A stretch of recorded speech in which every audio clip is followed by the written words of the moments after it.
G'day and welcome to AOS Coach. In this video, I'm going to look at White Dwarf issue 472 and its expansion into the Ossiarch Bonereapers battle tome. Now inside the Tome Celestial, you will find new background lore, Path to Glory rules including veteran abilities, a quest, and additional rules around territories, as well as a heap of new match play rules. You'll gain 2 new Ossiarch command abilities, 2 unique heroic actions, 1 grand strategy, and 3 battle tactics, all to be used in match play. There is also some minor updates to Relentless discipline, but it's super minor. There is no core battalions unlike other White Dwarfs, so let's just get into it and I'll show you exactly what you're going to get through White Dwarf 472. Starting off with your Relentless Discipline Allegiance ability, and to be brutally honest with you, not a great deal has changed since the FAQ. Now I'm going to put it up on screen here, mostly for anyone who is new to Ossiarch Bonereapers or thinking about getting into it. However, if you've been playing OBR in the past, it is essentially the same.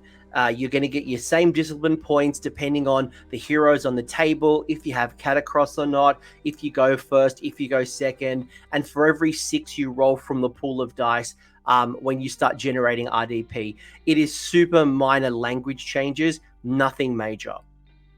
The same is still true when you're spending your RDP throughout the game. You can still get additional ones through the battalions like Expert, Slayer, Strategist, or Swift abilities. You can still issue your commands multiple times, like Shield Wall, for example, but as always, you cannot issue 2 commands onto the same unit. So I could put Shield Wall on 2 different Mortek Guards, but I couldn't put 2 sets of Shield Wall on one particular Mortek Guard unit. Now getting into the actual White Dwarf good stuff. First off, you've got technically 3 command abilities at your disposal. One is one that you're already familiar with. It is the Unstoppable Advance that gives you +3 to your movement to Ossiarch Bonereaper units. You can issue the Recognize Construct command ability at the end of your movement phase to a unit that has remained stationary in that phase, and it's outside of 3 inches of all enemies. So basically in your movement, if you don't move and you're not in combat, you can heal up to D3 wounds allocated to that unit, or if there is no wounds allocated to the unit, you can return the amount of models to the dice rolls. If you got your Mortek Guard, you're obviously bringing back per model on the dice roll, or if you roll high enough, you can bring back things like your murder ponies. The other command ability you got access to is Unflinching Coordination, and it is issued in the command phase after a friendly Ossiarch Bonereaper hero has fought for the first time in that phase. So it's reliant on the fact that your hero has fought first.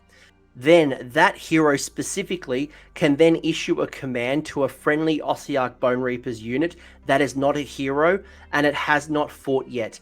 And as long as it's within 3 inches of a hero, it can immediately fight. So basically, to bring it to layman's terms, your hero fights first, you issue the command, and then your unit can immediately fight next. Your Mortek Guard, your Murder Ponies, some other Ossiarch Bonereaper unit that is not a hero can fight immediately. So you get 2 attack sequences before your opponent can respond.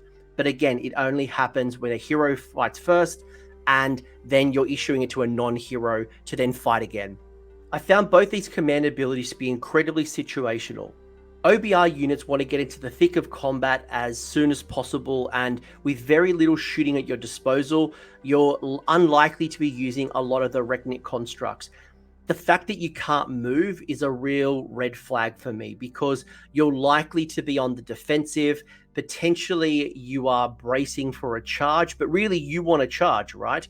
So the fact that you can't move, and to generate the ability you have to choose not to move, it's going to be good if your opponent is shooting you at long range early on, but they're probably shooting at your heroes, not at your troops. Maybe your Gothizzar Harvester.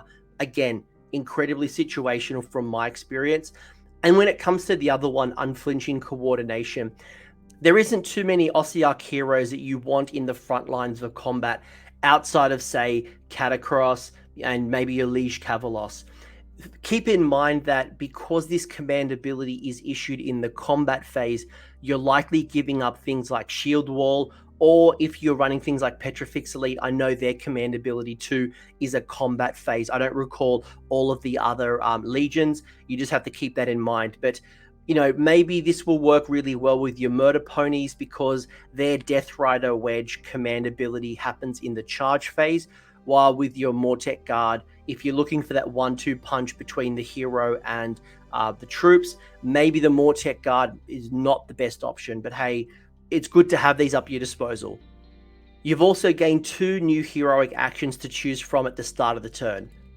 Relentless Leadership allows you to choose one Ossiarch Bonereapers hero to issue a free command without spending an RDP. This one will be popular. I can see you relying on this one quite often throughout the game. The other one, which is situational, I do enjoy, but it is situational, is Necromantic Mastery. And this requires you to have the Mortison keyword. And that's going to be like your Soul Mason, your Soul Reapers, your Bone Shaper. I went looking quickly to see if Arcan the Black had the keyword. Unfortunately, Arcan does not. So it's mostly your Soul Mason, your Soul Reaper, your Bone Shaper, and maybe the Underworld's Warband. I have to look at that one.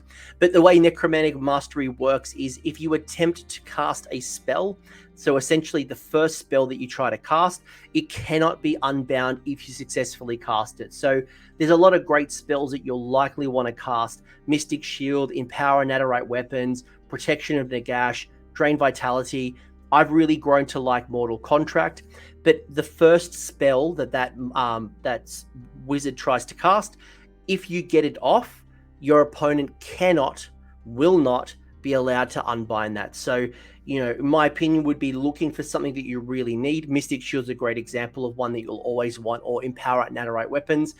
Pick something with a low casting value, try to find something with a buff, and, you know, you're going to get a free spell off. Happy days, especially if you come up against your Lumineth, your Seraphon, your Lord of Changes.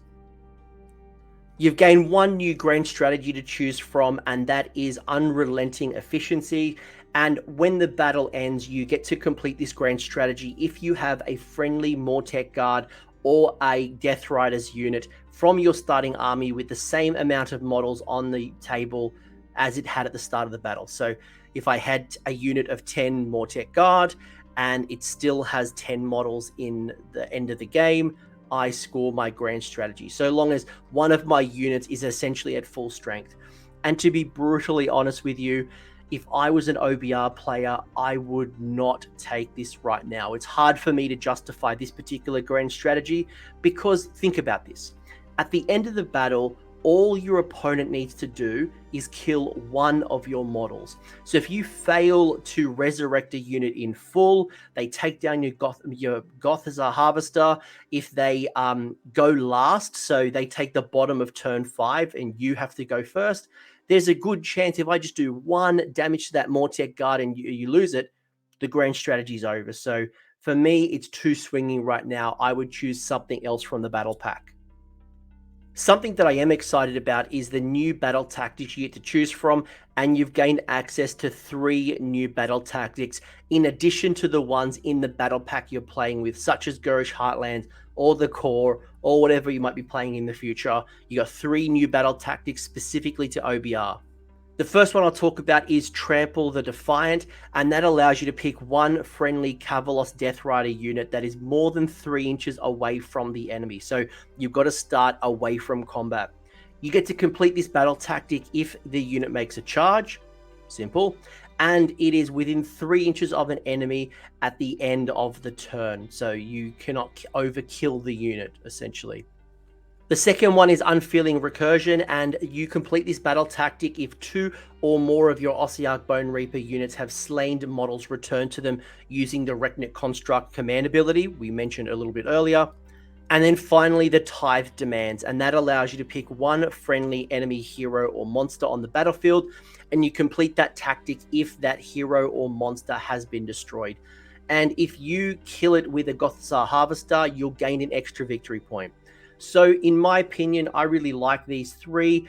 I think all 3 of them have use throughout the game, again, depending on who you're playing and what you're up to at the particular point in the battle. Trample the Defiant, I think, would be an easy battle tactic for you to score with your Death Riders because you want them to charge. Now, just be mindful that you cannot kill the unit completely. So to score this battle tactic, you must be outside of combat, charge, and then not kill the enemy. So maybe find something a little bit tanky that you do majority of the wounds, or maybe don't completely commit fully in the pile-in. You'll score your battle tactic there. Unfilling recursion really feels achievable until you remember that the Reknit construct ability forces you to be outside of 3 inches from your enemy in your movement phase and have not moved that turn. So if you happen to be sitting on an objective and your opponent has shot you a few times and you can bring some bodies back using the ability, awesome, it's a great one, but probably something that's going to be tough throughout most of the game when you're getting into the melee. I like the Tithe demands, especially if you're running a Gothizzar Harvester in your list already to support your Mortek Guard, and it's going to complement the other battle tactics quite well. Things like Slay the Warlord or bring it down from the Gurish Heartlands as we continue to play with this one, but you're going to have multiple opportunities to start pulling down heroes and monsters and score points for it through the various battle tactics.